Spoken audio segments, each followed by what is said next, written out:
사사기 5장 1절에서 18절 말씀입니다. 1절.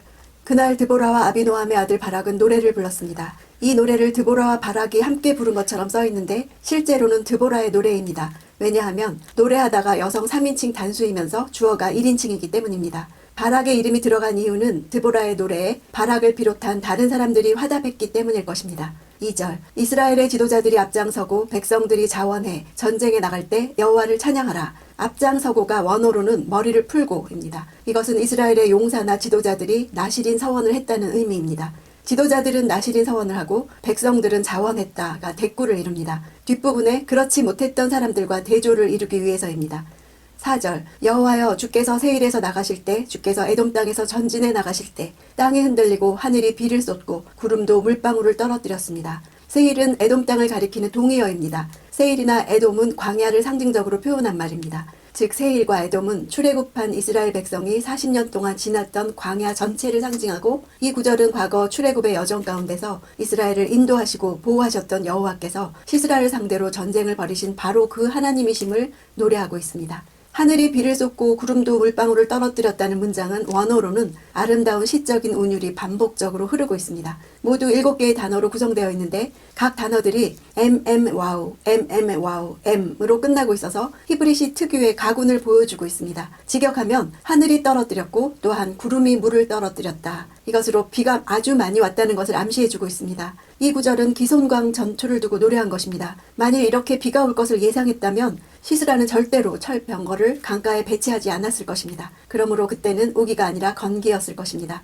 하나님께서 드보라를 통해 어디에서 싸워야 하는지 말씀해 주셔서 시스라의 군대를 멸할 곳으로 유인하셨죠. 이와 같이 드보라의 노래에는 이중적인 의미를 표현하는 중의법적 표현이 있습니다. 과거와 현재를 넘나들면서 여호와 하나님의 놀라운 구원 역사를 생동감 있게 찬양하고 있습니다. 하늘이 비를 쏟은 그 승리는 바알에 대한 승리입니다. 바알은 폭풍의 신으로 알려졌는데 하늘이 비를 쏟고 구름이 물방울을 떨어뜨리는 것은 바알이 아니라 하나님이시라고 밝히는 것입니다. 5절. 산들이 여호와 앞에서 진동하니 저 신의 산도 여호와 이스라엘의 하나님 앞에서 진동했습니다. 직역하면 산들이 여호와 앞에서 흘러내렸고 저 신의 산도 이스라엘의 하나님 여호와 앞에서입니다. 드보라는 여호와의 출현으로 인해서 산들이 마치 물처럼 흘러내렸다고 말하고 있습니다. 기손강 전투 당시 큰 비로 인해서 산의 계곡에서 쏟아져 내리는 흙탕물을 표현하면서 시내산을 언급한 것은 출애굽 후에 시내산에서 여호와의 강림으로 인한 지진과 같은 진동을 표현한 것입니다. 이건 역시 중의법입니다. 가나안 정복 전쟁과 시내산 상황을 연결합니다. 여호와께서 시내산에 강림하실 때 산과 땅이 진동했듯이 시스라를 격파시키실 때도 땅이 진동하고 하늘과 구름이 비를 내렸다는 것입니다. 이 강력한 현상은 시스라를 격퇴한 드보라의 전쟁이 결국 여호와께서 직접 싸우신 거룩한 전쟁이었음을 말하고 있습니다. 가나안 철병거 세력은 이집트와 같이 하나님 나라가 건설되는 것을 시기하고 적대하는 세력을 대표합니다. 6절. 아낫의 아들 삼갈의 시대에 야엘의 시대에 큰 길은 비었고 여행자들은 구불구불한 길로 다녔다네. 삼갈은 에훗 이후에 일어난 사사로서 야빈의 압제 시대에 있던 사사였습니다. 삼갈이 소모름 막대기로 블레셋 사람 600명을 죽이고 이스라엘을 구원했지만 그의 구원이 이스라엘 전역에 미쳤다고 볼 수는 없습니다. 블레셋은 가나안 남서부 해안을 중심으로 활동한 민족이었고 따라서 삼갈의 구원은 남쪽에 한정된 국지적인 것이었습니다. 삼갈의 활약 당시 가나안 북부 지역은 아직도 야빈의 압제에 시달렸던 것입니다. 그러므로 본문이 말하는 삼갈의 시대와 야엘의 시대는 야빈의 학대를 받았던 20년의 기간을 가리키는 것입니다. 바락은 그 승리의 영광을 야엘에게 빼앗겼기 때문에 야엘이 삼갈에 대응되는 사사급으로 묘사되고 있습니다. 큰 길이 비었다는 것은 이방의 압제하에서 대로상의 무거운 통행세 갈취와 폭행이 만연되어서 행인들이 약탈과 폭력을 피해 눈에 잘 띄지 않는 길들로 다녔다는 뜻입니다. 법질서가 파괴돼서 무법천지가 되고 경제마저 핍절한 당시의 시대적 상황을 잘 보여주고 있습니다. 7절. 결국 나 드보라가 일어나게 될 때까지 이스라엘의 어머니로 일어나게 될 때까지 이스라엘에는 마을 주민들이 없었다네. 당시 이스라엘이 남자 지도자들의 실종 상황에 처해 있음을 말해주죠. 마을 주민들이 없는 이유는 마을에 성곽이 없어서 외세의 침략과 약탈에 그대로 노출되어 있었기 때문입니다. 주민들은 자신들을 보호해 줄 수 있는 성곽에 있는 요새화된 강한 성읍이나 다른 피난처로 피난 갔던 것입니다. 이스라엘 내의 작은 마을들이 사실상 폐허처럼 되어가는 것을 보면서 하나님의 거룩한 백성이 존재의 위기에 처했다고 판단한 바로 그때 드보라는 구원자로 나선 것입니다. 8절. 그들이 새로운 이방신들을 선택했고 그때 전쟁이 성문까지 이르렀다네. 이스라엘 군인 4만 명 가운데 방패 하나, 창 하나가 보였던가. 본문은 그들이 왜 이방의 압제를 받아야만 했는지 그 원인을 설명하고 있습니다. 선택하다라는 동사는 예리하게 살피다, 신중하게 잘 생각해서 선택하다 이런 뜻이 있습니다. 이스라엘 백성들이 거룩을 요구하고 육체적인 정욕을 제어하기를 요구하는 하나님과 자신들의 육체적인 정욕을 채워주는 것처럼 보이는 가나안의 우상들을 신중하게 비교하고 검토해보고 나서 의도적으로 하나님을 버리고 가나안의 우상들을 택했다는 말입니다. 우리말로는 그들이 선택했다고 되어 있지만 원어로는 주어가 3인칭 단수로서 이스라엘 전체가 우상 숭배의 죄에 빠졌음을 나타냅니다.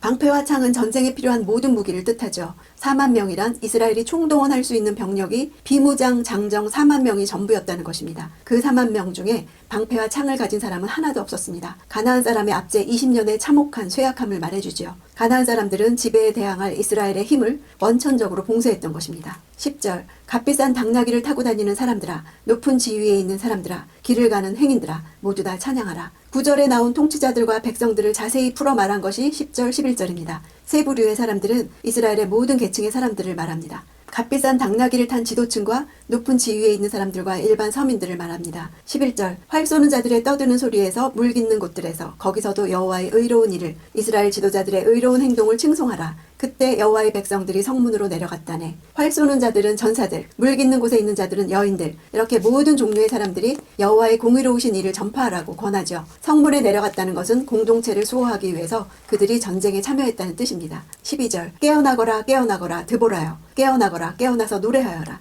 일어나거라 바라기여, 내 포로를 사로잡아라. 아비노함의 아들이여. 깨어나라는 동사는 구약 성경에서 영적인 각성과 관계되어서 자주 등장합니다. 하나님께서 마음을 감동시키시는 것을 의미합니다. 하나님께서 드보라에게는 영적으로 격동시키시고 바락에게는 전쟁 포로들을 이끌고 개선 행렬을 주도하도록 명령하십니다.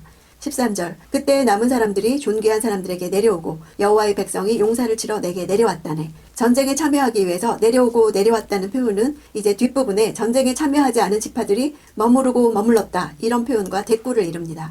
15절 이사갈의 지도자들은 드보라 편이었다네. 이사갈 또한 바락과도 같은 편이었으며 그를 따라 골짜기로 내려갔다네. 르으벤 지파는 심사숙고했다네. 내려갔다 내려갔다라는 단어를 계속 반복하는 것은 이제부터 전쟁에 참여하지 않고 자신의 터전에서 움직이지 않은 지파들과 대조하기 위해서입니다. 심사숙고했다를 직역하면 마음에 큰 살핌이 있었다입니다. 르으벤 지파 사이에 전쟁에 참여할지의 여부에 대해서 떠들썩하게 많은 논란이 있었으나 결국 참여하지 않는 것으로 결론 지은 데 대해서 참으로 대단한 결정을 하였구나라고 반어법적으로 비난하고 조롱한 것입니다. 그들은 무성한 논의만 했을 뿐 현실에 안주한 안일한 태도를 보였습니다. 16절 내가 왜 양우리 주변에서 머뭇거리고 있느냐. 양떼의 울음소리를 듣기 위함이냐. 르우벤 지파는 심사숙고했다네. 양떼와 가축대가 많은 지파로 유명한 르우벤 지파는 자신의 경제적인 안정을 지키느라 형제 지파의 고난을 외면한 것입니다.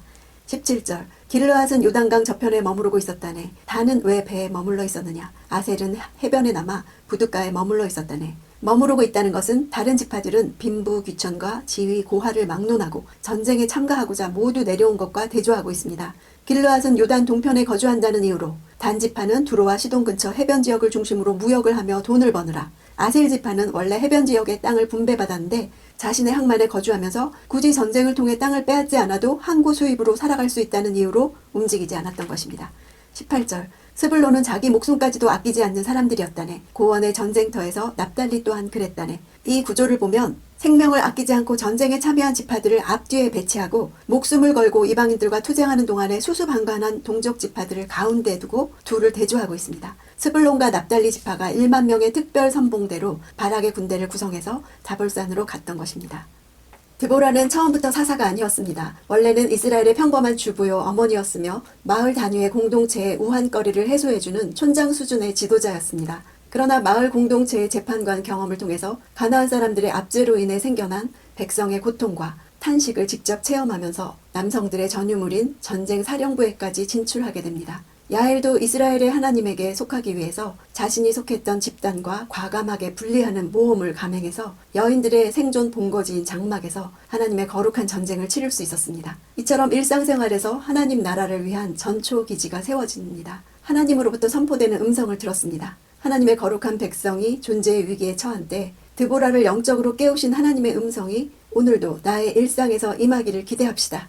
깨어나거라 깨어나거라. 그 음성을 듣고 잠들어 있는 무력한 사람들에게 일어나거라. 오늘이 여호와께서 적을 내 손에 주신 날이다. 보아라 여호와께서 너를 인도하신다. 말하며 깨우는 삶을 삽시다. 내가 있는 곳에서 하나님의 음성을 듣는 시간이 있기를 원합니다.